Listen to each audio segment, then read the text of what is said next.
वो सारी की सारी लोकेट होती है एक सर्किल के ऊपर लोकेट होती है, और चूंकि वो पूरी सर्किल के ऊपर लोकेट होती है तो इस वजह से इनवर्स ट्रिग्नोमेट्री की जितनी भी वैल्यूज हैं वो सारी की सारी वैल्यू हमें एक सर्किल के ऊपर ही रिप्रेजेंट करती हैं, इसलिए इस चैप्टर का सही नाम है इनवर्स सर्कुलर फंक्शन। अच्छा, अब यहाँ पे जब हम बात करेंगे, देखो जैसे सपोज कि ये एंगल हमारा थीटा इज इक्वल्स टू π/3 है, तो अब अगर मैं सबसे बोलूं कि sin थीटा का वैल्यू क्या होगा, तो sin थीटा का वैल्यू ये कितना डिग्री है, 60 डिग्री। π/3 का मीनिंग क्या हो गया, 60 डिग्री। तो sin थीटा इक्वल्स टू कितना हो जाएगा, √3/2 हो जाएगा कि नहीं हो जाएगा। और इसी वैल्यू को फिर हम लोग क्या लिख देंगे, sin इनवर्स √3/2। तो जितने भी एंगल हैं वो सारे के सारे एंगल किस पे मिल रहे हैं, सर्किल के ऊपर लोकेट हो रहे हैं कि नहीं हो रहे हैं। इसीलिए इस चैप्टर का सही नाम जो है वो क्या है, इनवर्स सर्कुलर फंक्शन। अब दूसरी बात ये है कि हम इनवर्स की शुरुआत करने से पहले हमें ये भी पता होना चाहिए कि इनवर्स रिप्रेजेंट कब होता है। ऐसा नहीं कि हम किसी भी चीज का इनवर्स निकालना शुरू कर दें। तो सबसे पहले एक लाइन सब लोग लिखेंगे, लिखो inverse of the function, inverse of the function exists, inverse of the function exists when it is a bijective। bijective बेटा बोर्ड पे लिख दिया है, bijective का मतलब क्या है, 1 1 प्लस onto। अभी हम लोग 1 1 और onto के अंदर बिल्कुल एंट्री नहीं मारेंगे, हम सिर्फ इतना पार्ट बता देंगे जिससे ये समझ में आ जाए कि किन चीजों का इनवर्स एग्जिस्ट करेगा और किन का इनवर्स एग्जिस्ट नहीं करेगा, ठीक है। तो अब नेक्स्ट लाइन पे एक हेडिंग डालेंगे 1 1। मैथमेटिकल यहाँ पे हम लोग बात नहीं कर रहे हैं, हम लोग सिर्फ ग्राफिकल वे में हम 1 1 निकालना सिखा देंगे। देखो मैथ्स पढ़ने के क्या कितने तरीके होते हैं, तो याद रखेंगे मैथ्स पढ़ने के हमेशा दो तरीके होते हैं। एक तरीका होता है एनालिटिकल मेथड होता है, और दूसरा क्या होता है कि हम उन चीज़ों को विजुलाइज करके पढ़ाई करें। अब जैसे सब लोग याद करो कि यहाँ पर अगर मैं सबसे बोलूँ कि आज मॉर्निंग में तुमने न्यूज़पेपर पढ़ा होगा या बुक पढ़ी होगी, तो मुझे बताओ लास्ट से 6 नंबर की लाइन में क्या लिखा था, तो एकदम से परेशान हो जाओगे, हो सकता है हमें पता ही नहीं लगा कि क्या लिखा था। लेकिन मैं तुमसे पूछूं कि आज से तुमने कुछ साल पहले कोई मूवी देखी थी कि नहीं देखी थी, और तुम्हें वो मूवी पूरी याद है, मैं तुमसे कहता हूँ स्टोरी सुनाओ, तो फट से तुम मुझे स्टोरी सुना दोगे कि नहीं सुना दोगे। तो ऐसा क्यों, जबकि आज मैं जो पढ़ के आया वो नहीं बता पा रहा हूँ, लेकिन मूवी एक बार देखी थी और दोबारा हमें देखने की जरूरत भी नहीं पड़ी, लेकिन सब याद है मुझे। वो इसलिए याद है क्योंकि मैंने वहाँ पे चीज़ों को क्या किया था, देखा था। तो जब मैं उन चीज़ों को देख लेता हूँ तो मुझे चीज़ें बहुत जल्दी आसानी से याद हो जाती हैं, यानी कि मूवी की तरीके से देखने से हमें चीज़ें बहुत जल्दी याद होंगी, और नॉवेल के जैसे पढ़ने से हमें चीज़ें याद नहीं। एक्टर जो मेन एक्टर होते हैं वो तुम्हारा मॉड है, ग्रेटेस्ट इंटीजर है, सिग्नम है, फ्रैक्शन है, लॉग है, और क्या है, एक्सपोनेंशियल है। ये तुम्हारा मेन एक्टिंग करते हैं इसके अंदर। लेकिन अभी हम लोग चूंकि इनवर्स के ऊपर बात कर रहे हैं, इसलिए हम बात करेंगे कि इनवर्स वाले फंक्शंस के रिलेट करते हुए, ठीक है। तो यहाँ पे सब लोगों ने 1 1 डाल दिया हेडिंग। अब 1 1 में लिखूं a line parallel to the x-axis cut the graph at most 1 point. A line parallel to the x-axis cut the graph at most 1 point. Then it is called 1 1। अब मैंने यहाँ से कुछ फिगर ड्रॉ किए हैं, ये इन फिगर को जरा ध्यान से देखो। मैंने x एक्सिस के पैरेलल लाइन ड्रॉ करी, और जैसे x एक्सिस के पैरेलल लाइन ड्रॉ करी है तो ये लाइन देखो कि ग्राफ को कितनी बार कट कर रही है, एक ही बार कट कर रही है कि नहीं कट कर रही है। तो जब ये एक बार कट कर रही है तो इसलिए दैट मींस ये जो फिगर बना हुआ है ये फिगर क्या है, 1 1। लेकिन इस फिगर में अगर मैं लाइन ड्रॉ करूं तो क्या ये लाइन ग्राफ को एक बार कट कर रही है, एक से ज्यादा जगह कट कर रही है, तो दैट मींस ये 1 1 नहीं है। नॉट 1 1, अभी केवल नॉट 1 1 लिख देंगे और इसका सही नाम तो मेनी 1 होता है, लेकिन हम दूसरे चैप्टर में एंट्री कर जाएंगे, इसलिए एक सिर्फ नॉट 1 1 कह के कहानी खत्म कर देंगे। अब इस फिगर को देखो, तो ये फिगर भी क्या रिप्रेजेंट हो रहा है, ये 1 1 रिप्रेजेंट हो रहा है, 1 1। यहाँ इसको भी देखेंगे तो ये भी क्या हमारे पास दिख रहा है, 1 1। क्लियर? अब आ जाते हैं हमने मेन अगले पॉइंट के ऊपर। अब अगला पॉइंट क्या है कि अगर सपोज कोई ग्राफ बना हुआ है तो उससे इनवर्स ग्राफ कैसे ड्रॉ होगा, उसके लिए हम लोग बात करते हैं। तो यहाँ पे लिखेंगे, नई लाइन से लिखेंगे y इज इक्वल्स टू, ये फिगर बना लिया कॉपी में सब लोगों ने, लिखो y is equals to fx, known graph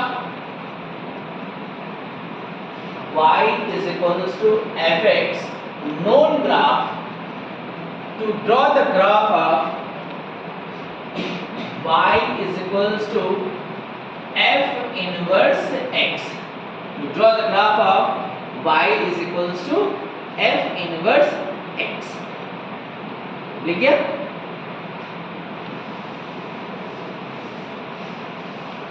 Sec, cosec, clear? तो यहाँ पे हमें नोन ग्राफ होगा और उसकी हेल्प से हमें क्या ड्रॉ करना है, इनवर्स। ठीक है, तो यहाँ पे y is equals to fx known graph, draw the graph of y is equals to f inverse x। नई लाइन में लिखेंगे taking mirror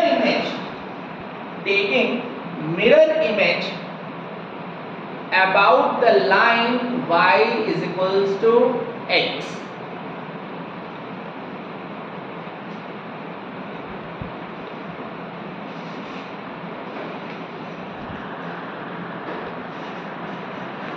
taking mirror image about the line y is equals to x। अब ये हमारे पास एक graph है fx का और मैं इसके इनवर्स का ग्राफ ड्रॉ करना चाहता हूँ, तो मैं हमेशा y is equals to x की लाइन ड्रॉ कर दूंगा। y is equals to x की लाइन सब लोग को याद है, कैसी लाइन थी, कोऑर्डिनेट एक्सिस को ये क्या करते थे, बाइसेक्ट। याद आ गया कि नहीं याद आ गया? अरे ये x एक्सिस था बेटा और ये y एक्सिस था, तो y is equals to x वाली लाइन याद आएगी कि नहीं याद आएगी? तो कोऑर्डिनेट एक्सिस को ये क्या करते थे, बाइसेक्ट। याद आ गया बात खत्म। अब मेरे पास ये y इक्वल्स टू x की लाइन है और ये y इक्वल्स टू fx का ग्राफ है। अब मैंने सबसे कहा इमेज लेना है, तो जैसे मैंने बोला इमेज लेना है तो क्या होगा, देखो ये ग्राफ ऐसे, तो इसका इमेज कहां जाएगा, ऊपर आ जाएगा कि नहीं जाएगा? और ये ग्राफ ऐसे, तो इसका इमेज कहां आएगा, नीचे। और जो ये नीचे ग्राफ था इसका इमेज कहां आएगा, ऊपर। तो यानी कि ये जो ग्राफ हमने प्लॉट कर दिया है, ये किसको रिप्रेजेंट कर रहा है, y is equals to f inverse x। ये y is equals to f inverse x का ग्राफ है। और एक लास्ट पॉइंट क्या है कि अगर fx के ऊपर, fx पे एक पॉइंट x1, y1 है, तो इनवर्स के ऊपर जो पॉइंट होगा वो क्या हो जाएगा, y1, x1, यानी x और y के कोऑर्डिनेट क्या हो जाएंगे, इंटरचेंज हो जाएंगे। इसको नोट कर लेंगे, तो मिलेगा ही मिलेगा सीबीएसई में। और ये चैप्टर से मेंस में ये 5% है और एडवांस में भी ये 5% है। इसका एक टॉपिक है जो सीबीएसई में नहीं है और वो टॉपिक ही स्पेसिफिकली जो है वो किसके लिए वर्कआउट करता है, एडवांस के लिए वर्कआउट करता है। दो टॉपिक है मेजर। तो एक टॉपिक जो इसमें क्या चीज है, जैसे ट्रिग्नोमेट्रिकल इक्वेशन सीरीज हम लोगों ने सॉल्व करी हुई, या फिर ऐसे याद करो कि क्लास 11 में सीरीज का सम निकालना हम लोगों ने सीखा था कि नहीं सीखा था, AP, AGP, GP, special series, इनका सम निकाला था। ऐसे इनवर्स ट्रिग्नोमेट्रिकल सीरीज का भी एक सम निकालने का प्रोसेस होता है। तो जो इनवर्स ट्रिग्नोमेट्रिकल सीरीज का सम निकालने का प्रोसेस होता है वो नॉर्मली एडवांस में आता है, अगर इस चैप्टर की बात करें। या फिर दूसरा एक सेगमेंट होता है जिसमें प्रिंसिपल वैल्यू से रिलेट वर्कआउट होता है। इन दोनों के बीच में क्वेश्चन हमेशा एडवांस में घूमता रहता है। बाकी नॉर्मल इस चैप्टर में क्या होगा कि तुम्हारा जो क्वेश्चन होगा वो एनसीईआरटी से थोड़ा सा ऊपर रहता है, नहीं तो कभी-कभी एनसीईआरटी लेवल का ही आ जाता है। Principal value. तो हमसे इनवर्स ट्रिग्नोमेट्री में कोई बोले ना बोले, हमारा जितना भी वर्कआउट होगा वो किसके लिए होगा? प्रिंसिपल वैल्यू के लिए होगा। अब एक बात शुरू करने से पहले हम लोग बात को विजुलाइज करते हैं, जरा देखना है सबको। साइन एक्स ग्राफ सबको याद है, साइन एक्स ग्राफ ऐसे होता है कि नहीं होता है? चलता चला जाता है। अगर ये इस तरीके से चलता चला जाता है तो मैं सबसे एक क्वेश्चन बोलना चाहता हूं, बताओ क्या ये ग्राफ 1 1 है? 1 1 है क्या? तो मैं बोलूंगा ये ग्राफ 1 1 है ही नहीं। क्यों? क्योंकि x एक्सिस के पैरेलल लाइन ड्रा करता हूं तो ग्राफ को कट करती चली जा रही है, तो इसका मतलब इसके अंदर 1 1 है ही नहीं। और जब 1 1 ही नहीं होगा तो क्या इसका इनवर्स एग्जिस्ट करेगा? लेकिन पढ़ते तो हम इस चैप्टर में है ना कि y sin इनवर्स x, और हम कह रहे हैं sin x के इनवर्स एग्जिस्ट नहीं कर रहा है बाय द डेफिनेशन, लेकिन पढ़ा तो जा रहा है। तो क्यों पढ़ा जा रहा है? उसके पीछे एक रीजन है। वो रीजन क्या है कि जितने भी ट्रिग्नोमेट्रिकल फंक्शन है उनकी डोमेन को, डोमेन का मतलब x एक्सिस, डोमेन जब भी कोई बोलेगा तो ग्राफ में किसकी वैल्यू? x axis. डोमेन को इस तरीके से कस्टमाइज किया गया कि ये फंक्शन हमारा क्या दिखने लग जाए? 1 1। अब देखो कस्टमाइज कैसे किया, कितना पोर्शन में ग्राफ कर दूं? बोलो आप बताओ, 1 1 दिख रहा है कि नहीं दिख रहा सबको? इतना पोर्शन रख दो तो भी तो 1 1 दिख रहा है कि नहीं दिख रहा है? दिख रहा है कि नहीं दिख रहा है? तो यहाँ पे डोमेन को इस तरीके से कस्टमाइज किया गया कि जिससे ग्राफ क्या दिखने लग जाए? 1 1। अब बात ये आ रही थी कि डोमेन को मैं कहीं से भी कस्टमाइज कर सकता हूँ। देखो मैं इतना पार्ट रख रहा तो भी 1 1 है, इतना रख रहा तो भी 1 1 है, तो मैं रखूँ कौन सा पार्ट? तो मैं हमेशा वो पार्ट रखूंगा जो ओरिजिन के नियरेस्ट पार्ट होगा। किसके नियरेस्ट होगा? ओरिजिन के नियरेस्ट। ओरिजिन के नियरेस्ट वो पार्ट जहां पर ग्राफ 1 1 दिखने लग जाए, वो पार्ट ही बताएगा कि फंक्शन में इनवर्स एग्जिस्ट करता है। और ओरिजिन के नियरेस्ट पार्ट जहां पे फंक्शन 1 1 हो, वो पार्ट ही हमारी क्या कहलाएगी? Principal value. क्या कहलाएगी? अब इसीलिए साइन एक्स ग्राफ, अब मैं ग्राफ बड़ा बना रहा हूं,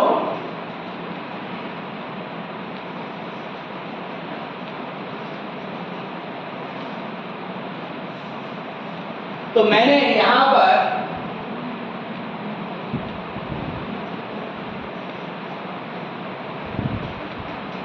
साइन एक्स ये है, ठीक।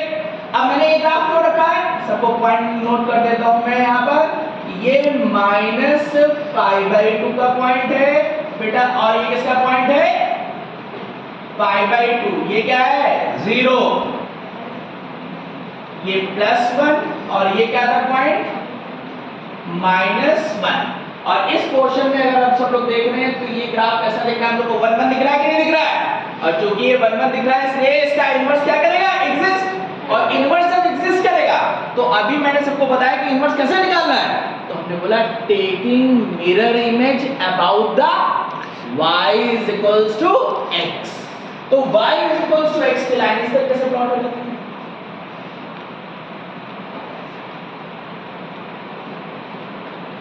और ये पॉइंट सबसे अगर पूछा जाएगा तो ये पॉइंट क्या कहलाएगा? π/2, 1। और ये पॉइंट क्या कहलाएगा? -π/2, -1। अब इसका इमेज लेते हैं। ये लाइन ऐसे है, बोलो सब लोग, ये ग्राफ ऐसे जा रहा है, तो इसका इमेज कैसा आएगा? ऐसे आएगा कि नहीं आएगा? और जब ये ऐसे आएगा तो देखो इससे कोऑर्डिनेट इंटरचेंज हो गए, चाहे वो कोऑर्डिनेट बना, बोलो 1, π/2 1, π/2। कोई प्रॉब्लम में? अच्छा, तो ये ऊपर वाले पोर्शन में कैसे ग्राफ दिख रहा है, बात सबको समझ में आ गई?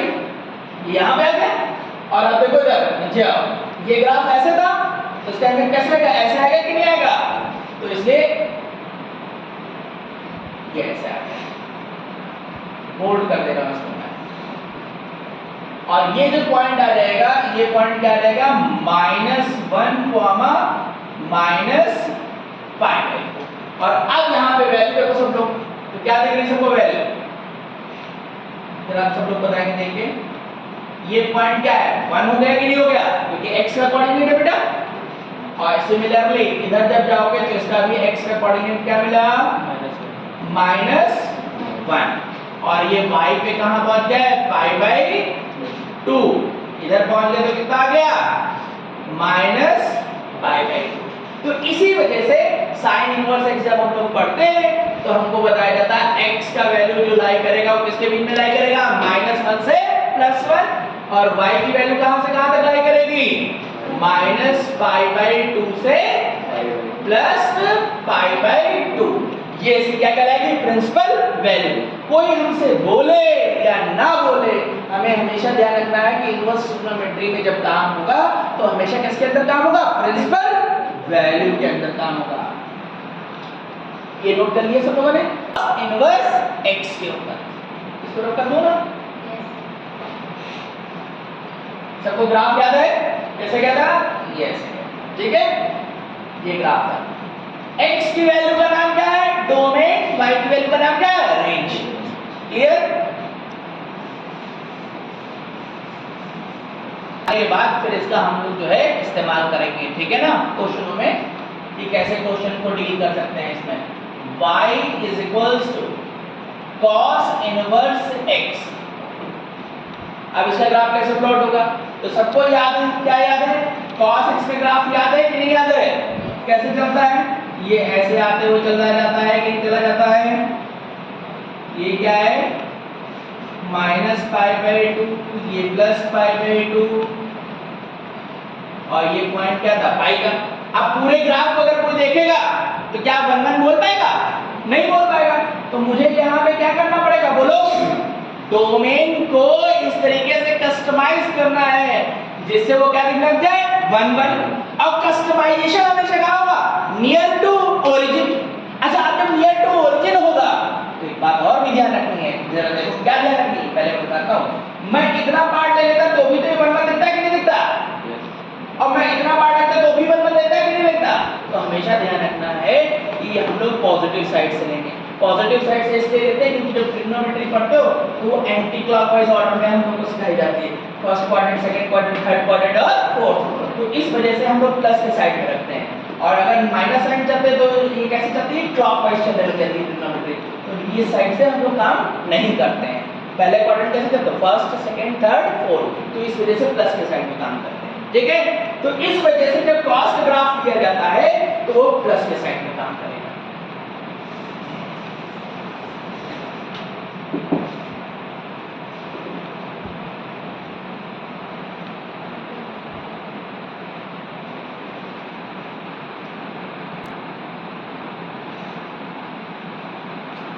ये पॉइंट 0, ये पॉइंट बेटा π/2, और ये पॉइंट पाई। अब cos x का ग्राफ बन चुका है हम लोग का, और मुझे इसके इनवर्स को प्लॉट करना है। तो प्लॉट करते हैं, ये पॉइंट क्या था बेटा, 1 था। ये पॉइंट अगर ध्यान करेंगे तो पाई -1 है, क्यों, क्योंकि cos पाई का वैल्यू क्या होता है, -1। और ये पॉइंट क्या है, x का वैल्यू 0, क्योंकि y एक्सिस पे क्या होता है, x की वैल्यू क्या लेगी, 0। बात खत्म हो गई। लाइन ड्रॉ करते हैं, ये y x की लाइन, और जब ये y x की लाइन आ गई तो हम लोग यहाँ से ग्राफ प्लॉट करेंगे। देखो बेटा ये ऐसे है, जरा बताओ, इमेज लोग सब लोग सोचो, ये पॉइंट कितना है, बोलो, पाई -1। तो जब इसका इमेज जाएगा तो कैसा पॉइंट आएगा, बोलो, -1 पाई। -1 पाई किस क्वाड्रेंट में आएगा, फर्स्ट की सेकंड, सेकंड क्वाड्रेंट में। तो यानी कि ये पॉइंट यहाँ पे आ जाएगा कि नहीं आ जाएगा, तो ये पॉइंट यहाँ पे आया, -1 पाई। अब जरा ये पॉइंट देखो, ये पॉइंट क्या है एक्चुअल में, π/2 तो बोलोगे ही बोलोगे, साथ में on the x axis y should be 0। तो ये पॉइंट कैसा है, π/2, 0। तो जब इमेज बनेगी तो कैसा पॉइंट हुआ, 0, π/2। एक छोटी सी बात और, 0, π/2 जब बनेगा तो इस पॉइंट पे अपवर्ड होगा कि डाउनवर्ड, ऐसे सोचा करो। देखो मैं बता रहा हूँ, 1 घंटा बंद लगाओ, पाई का मतलब कितना होगा, 3.14, और डिवाइड बाय 2। तो जब 3.14 डिवाइड बाय 2 होगा तो क्या याद करोगे, 1 पॉइंट समथिंग, पूरा डिवाइड करने मत बैठ जाना, 1 पॉइंट समथिंग। क्योंकि मुझे तो कंपेयर किससे करना है, 1 से करना है। 1 पॉइंट समथिंग होगा तो पता लगेगा ना कि कहां होगा। तो ये पाई बाय 2 वाला पॉइंट कहां जाएगा इसके अपवर्ड। कोई प्रॉब्लम्स पे? अब मैं इस पॉइंट को हटा देता हूं, ये बस ध्यान दिलाने के लिए ही मैंने बनाया था। और अब जब इधर के पॉइंट लोकेट हो गए तो अब ये जो ग्राफ अपवर्ड था वो कहां जाएगा, डाउनवर्ड। तो यहाँ ये जो पॉइंट है वो क्या पॉइंट लिखा था हमने भी 0,1। तो अब ये पॉइंट क्या हो चुका होगा 1,0। 1,0 यहाँ रहेगा कि नहीं रहेगा। तो ये पॉइंट ये पॉइंट ये पॉइंट इन सबको मिलाते हुए ग्राफ बना दोगे। ये आ गया हम लोग का cos इनवर्स x का ग्राफ। इसलिए cos इनवर्स x का ग्राफ इस तरीके से चलता है।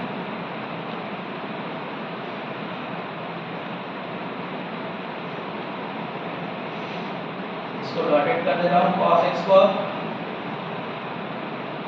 ये 1,0 और अब ये पॉइंट क्या रहेगा बेटा x एक्सिस पे -1 और ये पॉइंट कितना रहेगा पाई और ये पॉइंट तो पाई बाय 2 है। क्लियर? तो ये था हम लोग का cos इनवर्स का। अब यहाँ पे सब लोग जरा बताओगे x की वैल्यू क्या है, ये -1 से +1 है, तो यानी कि x की जो वैल्यू आ गई वो क्या आ गई -1 से +1 और जो y का वैल्यू आ जाएगा वो कहां से कहां लगाया जाएगा 0 से पाई। क्यों? इधर देखो ग्राफ में cos x कहां से शुरू हो रहा है, यहां से शुरू हो रहा है। तो यहां पे क्या y की वैल्यू क्या है 0 और कहां से जा रहे हैं पाई तक, तो 0, पाई। तो ये इसकी प्रिंसिपल वैल्यू की बात सबको समझ में आ गई। फाइंड द वैल्यू, लिखेंगे फाइंड द वैल्यू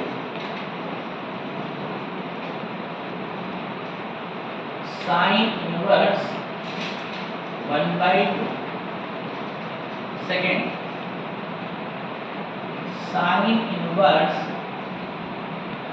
-√3/2।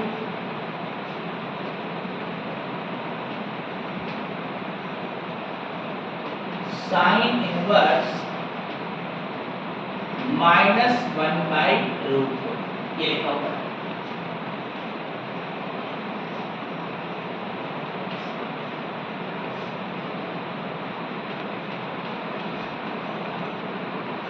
अब जैसे ही देखा कि साइन इनवर्स 1/2 लिखा हुआ है तो मेरा एम क्या होगा, मेरा एम ये होगा कि मैं इस पेज पे उस वैल्यू को सोचूं जिससे साइन इनवर्स जो हो वो क्या हो जाए रिमूव हो जाए।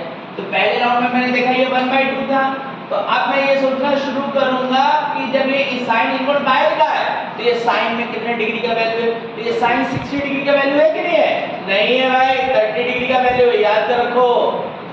साइन 30 डिग्री कितना आता है 1/2, साइन 60 डिग्री √3/2, तो ये कितना हो गया साइन π/6 और ये साइन इनवर्स साइन हट जाएगा कि नहीं हट जाएगा, तो क्या होगा π/6। इसका आंसर आ गया पहले क्वेश्चन का। क्लियर? इसको समझ लेंगे ना, उसके बाद ये वाला नोट कर लिया क्या? हाँ, अब इसको समझो। ये बताओ कितने डिग्री की वैल्यू है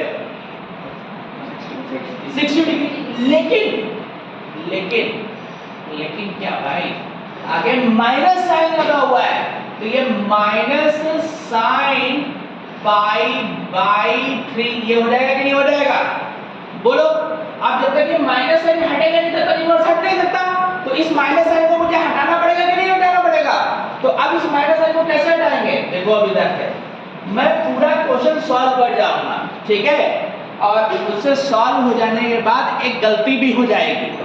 जब मैं बोलूं और जहां पूछूं वहीं पे गलती होगी, हर जगह गलती नहीं होगी, समझे। जहां बताऊं कि कहां गलत है उसी जगह पे बताओगे और हर जगह नहीं बताने लग जाओगे, ठीक है।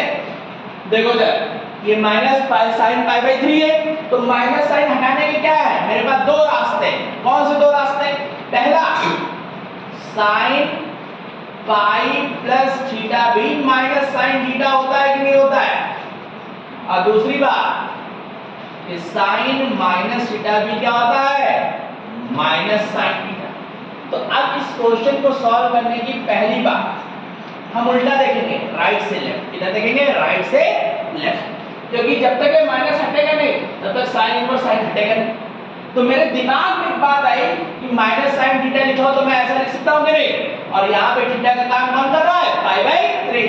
तो मैंने इसको लिख दिया sine inverse sine pi plus pi by,